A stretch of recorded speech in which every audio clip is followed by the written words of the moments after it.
네덜란드 물 방어선 더치워터 디펜스 라인즈. 문화의 나라, 수로의 나라로 알려진 네덜란드의 수도 암스테르담. 네덜란드 사람들은 전쟁 같은 위급 상황이 발생되면 암스테르담 특유의 지리적 특성을 살려서 방어했다고 하는데요. 이 방어 시스템이 1996년에 세계유산으로 등재되었습니다. 이 세계유산은 암스테르담시 주변 135km에 이르는 대규모 방어선으로 1883년부터 1920년에 건설되었습니다. 물 관리 목적으로 만든 방어 시설의 유일한 예라 할 수 있죠.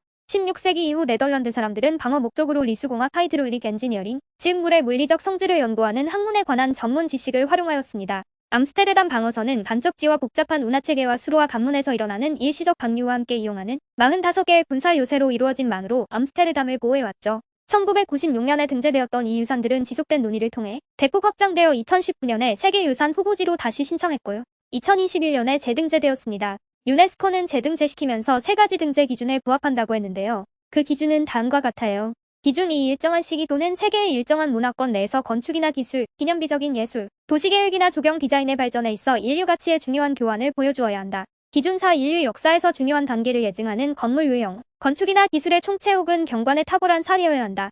기준 5. 하나 혹은 여러 문화 혹은 특히 되돌릴 수 없는 변화의 영향으로 취약해진 환경과 인간의 상호작용을 대표하는 인간의 전통적 정주지, 토지 이용 또는 바다 이용에 탁월한 사례여야 한다. 암스테르담 방어선은 19세기 후반에 생성되어 손상되지 않고 잘 보존되었으며 현대에 통합된 대규모 방어 체계의 뛰어난 사례로서 상당한 보편적 가치가 있다. 이수공학에 관한 네덜란드 사람들의 비범한 능력이 국가의 수도 방어에 모아졌다는 점에서 고유한 이 방식을 주목할 만하다. 라고 하네요.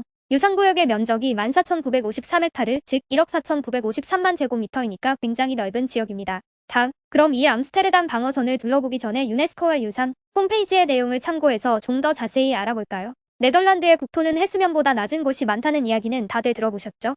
그래서 둑을 쌓아 땅을 유지했고 북을 넘어오는 물들을 퍼내기 위해 풍차를 이용했던 것이죠. 이러한 시스템은 네덜란드 수면선 개발과 더불어 독립을 위해 스페인과 싸운 16세기에 처음 적용되었다고 합니다. 이 풍차가 지금은 네덜란드의 상징물이 되었죠. 사실 네덜란드 가보니까 이제 풍차는 거의 사용하지 않고 관광용으로 조금 남겨놓았더라고요. 과학기술이 발전함에 따라서 더 좋은 양수장치가 있는데 굳이 옛 방식을 고집할 필요는 없으니까요.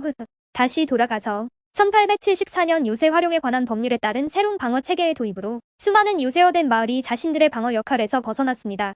이때부터 마을이 방어물 밖으로 확장될 수 있게 되었죠. 요새 활용에 관한 법률 조항 아래 네덜란드는 기존의 9가지 방어 체계로 보호될 수 있었습니다. 이러한 새로운 요새는 네덜란드의 수도 암스테르담 주변의 방어선이었으며 이 방어선이 마지막 보루였어요. 암스테르담을 방어하기 위한 지상포대와 반영구적 참호 형태의 방어선이 있었습니다. 이 방어선은 19세기 중반에 거의 완성되었지만 완전하지는 못했다네요. 네덜란드 서부 지역의 간척지 체계가 복잡하게 얽힌 것은 물의 범람 때문이었습니다. 그래서 비보감 콘크리트 얼림포스트 콘크리트 자재를 적용해서 주요 방어선을 따라 요새를 건설하기로 했답니다. 1892년 스네덜란드 수면선인 리우의 홀렌즈 워털리니의 북쪽 끝은 방어 체계의 동쪽 부분을 형성하게 되었죠. 또한 당대의 군사적 고려 사항에 맞게 요새의 일부 변경 사항을 적용했습니다. 무기가 급속히 발달하니 방어 체계도 당연히 변화해야 했겠죠. 변화의 첫 단계에서 암스테르담으로 이어지는 주요 물길 입구의 요새인 이그모이덴부그, 북해수로 입구에 건설된 연안 요새와 이전 주더치에 인접한 도시의 에이맘이 된 동쪽의 섬 요새 및 연안 포대 2개를 건설했다고 해요. 방어선의 표준 요새는 2단계에서 건설되었습니다. 1897년 1906년 사이에 요새 18개를 건설했으며 설계를 변경하여 1908년 1914년 사이에 추가로 요새 10개를 더 건설했어요. 네덜란드는 1914년에 시작된 제1차 세계대전 때 중립을 표방하며 방어선 대부분을 만들었고 1920년에 완료했다고 해요. 이후 제2차 세계대전에 독일이 네덜란드를 침공한 1940년 5월 일부 범람이 있긴 했지만 홍수에 맞서 싸운 적은 없었다고 하네요. 초기 요새들은 제2차 세계대전이 끝난 뒤에도 얼마 동안 계속 사용했고 일부 구조물은 국방부에서 여전히 사용하고 있다고 합니다. 저는 그중 일반에게 공개된 일부 시설들을 보고 온 것이죠. 방어선은 암스테르담 도심에서 떨어져 있는데 반지름이 약 15km 정도인 원형으로 2개 주에 걸쳐서 확대되었어요. 주요 방어선은 길이가 135km이며 수많은 보수 작업을 거쳐서 요새 45개로 구성되었습니다. 요새의 유적은 도로, 수로, 제방, 정착지 등 기존 기반 시설과 연계되어 있고요. 주요 방어선은 이전에 존재하던 제방을 따라 운영되고 있습니다. 그럼 다음 편에서는 네덜란드 물 방어선 중에서 나르덴 성 나르든 포트리스로 떠나볼까요?